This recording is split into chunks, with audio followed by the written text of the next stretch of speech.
Today's episode is brought to you by Don'tDrinkMyJuice.com, a site for premium vape juices in all sorts of different flavors. They've got all sorts of wacky stuff to satisfy your vaping needs. So if you want quality e-liquid at a reasonable price, it's your one-stop shop, and you can save 15% with coupon code TJK. That's right. You have to be 18 or older, though, so check it out and support our sponsors because it helps support this channel. That's Don'tDrinkMyJuice.com. Link is in the description.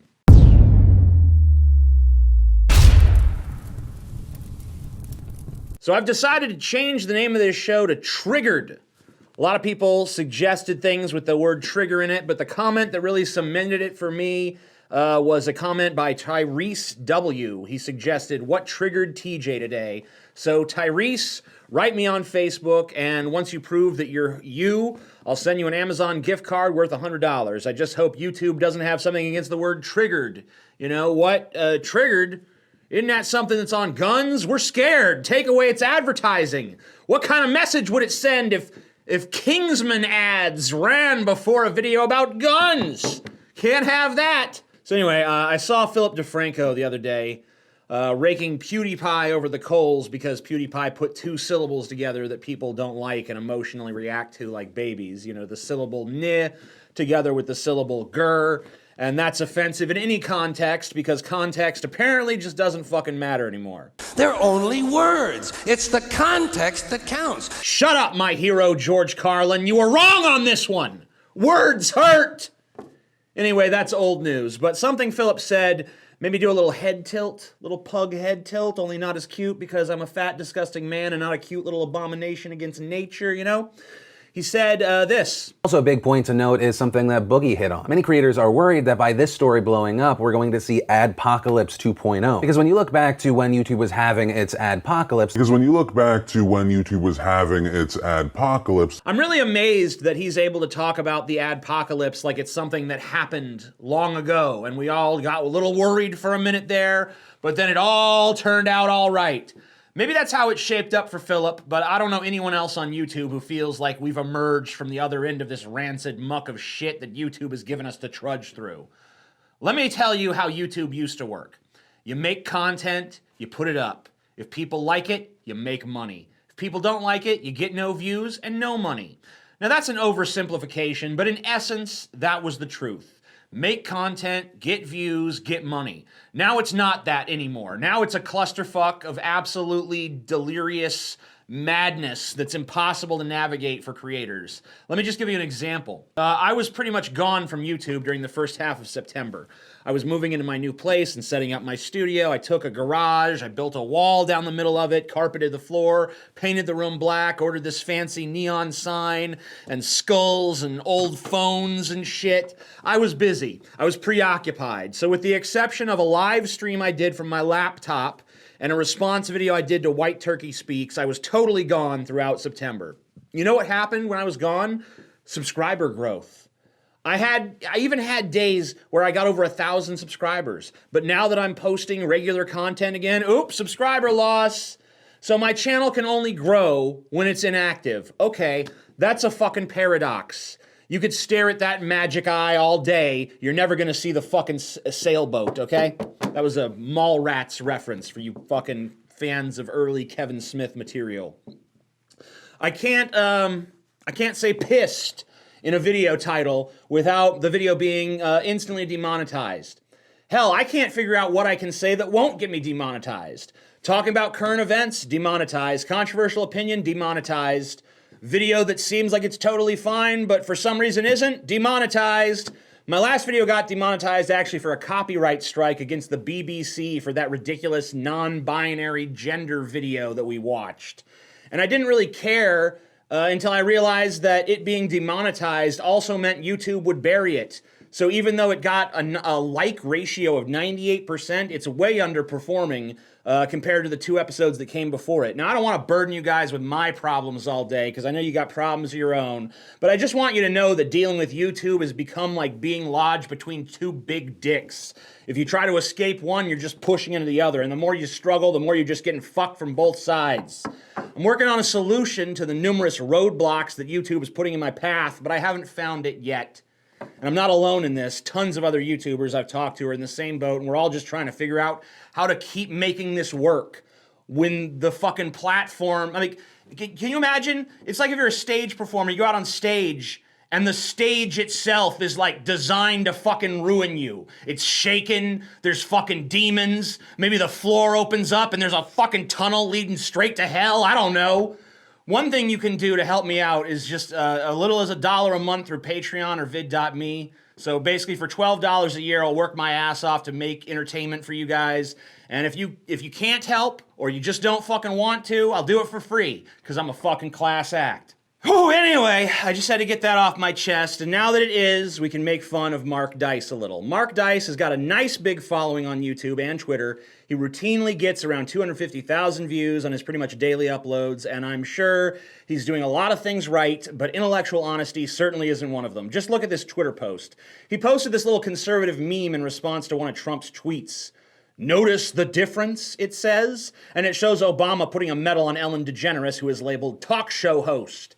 And Trump putting a medal on Army medic James McLaughlin, who was injured in Vietnam. Well, yeah, Mark, I do notice the difference. It's a different medal, for one thing. Ellen is being presented with the Medal of Freedom, which is given out for especially meritorious contribution to, 1, the security or national interests of the United States, 2, world peace, or 3, cultural or other significant public or private endeavors, which I'm assuming is what Ellen qualified under. It's awarded to individuals selected by the president or recommended to him by the Distinguished Civilian Service Awards Board. Now, whether Ellen deserves that medal or not is perfectly up for debate, but that is the medal she was fucking awarded. Medal of Freedom. The medal presented to James McLaughlin was a Medal of Honor, which is the highest and most prestigious military honor.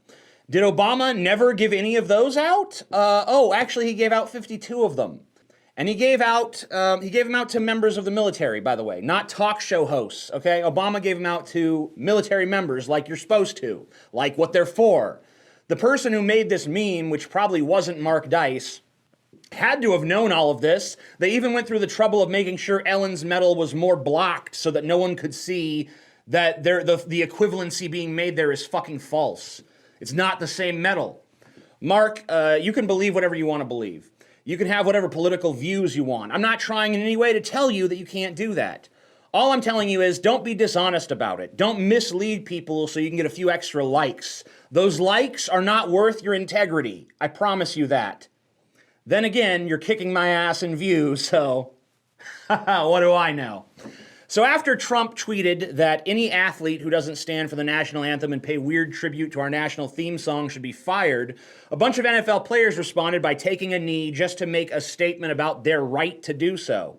I don't want to get too much in this NFL shit because I've already told you why I think the NFL is failing, and I don't think it has much to do with the political strife caused by Trump and his obsession with athletes respecting the flag and respecting the anthem.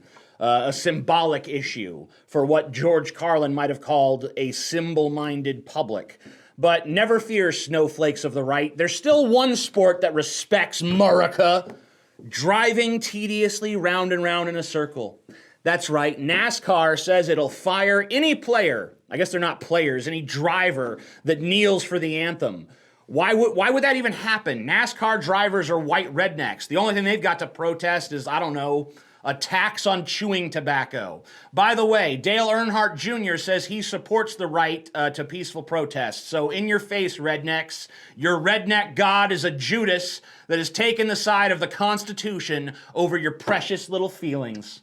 One of the best reactions I've seen to this debacle was from the Donald subreddit, which recently reached 500,000 followers. Congratulations. They'd probably be at 2 million if they didn't ban anyone who challenged them. And when I say this is one of the best reactions I've seen, what I really mean is it's basically the fucking worst. Tim Tebow bent a knee to honor God, and the NFL attacked him, said he shouldn't bring his opinion to the game. They mocked him! They fucking mocked him! Okay, all right. 1, and I hate to keep pointing this out, there is no God. 2, Tim Tebow was never attacked by the NFL or anyone else other than assholes like me. We attacked him because he was corny as fuck and massively overrated. He did a better job than expected in a handful of games, and people started treating it like it was a fucking miracle. The Tim Tebow miracle.